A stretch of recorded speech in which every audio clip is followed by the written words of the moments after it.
तुम्हाला माहिती आहे का, डॉक्टर बाबासाहेब आंबेडकर यांना बौद्ध धर्म का आवडतो? जाणून घ्यायचं असेल तर चला ऐकूया स्वतः बाबासाहेबांनी व्यक्त केलेल्या शब्दातून. बाबासाहेब म्हणतात, इतर सर्व धर्म ईश्वर, आत्मा आणि मरणोत्तर जीवन या कल्पनांपुरतेच मर्यादित राहिले आहेत, पण या गोष्टी समाजाला सुख आणि न्याय देऊ शकत नाहीत. पुढे बाबासाहेब म्हणतात, बौद्ध धर्म मात्र वेगळा आहे.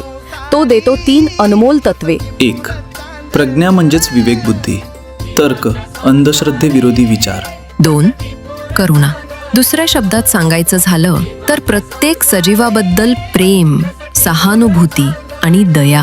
3. समता, अर्थात जातीपातीचे बंधन, भेदभाव नष्ट करून सर्वांना समानतेचा मार्ग. बाबासाहेबांचा तर्क सरळ आहे. ईश्वर वा आत्म्याच्या कल्पना समाजाचे रक्षण करू शकत नाहीत, मात्र प्रज्ञा, करुणा आणि समता जगाला खऱ्या अर्थाने सुखी आणि न्याय्य बनवू शकतात. म्हणूनच डॉक्टर बाबासाहेब आंबेडकर म्हणाले, मला बौद्ध धर्म अर्थात धम्म आवडतो. तर मित्रांनो, व्हिडिओ तुम्हाला आवडला असेलच तर मोठ्या प्रमाणात लाईक करा, शेअर करा आणि कॉमेंट बॉक्समध्ये लिहा धम्म. आणि प्रबुद्ध टीव्हीला अवश्य फॉलो करा. आणि हो, प्रबुद्ध टीव्हीने आयोजित धम्म दीक्षा गौरव ऑनलाईन परीक्षेत आवर्जून सहभाग नोंदवा.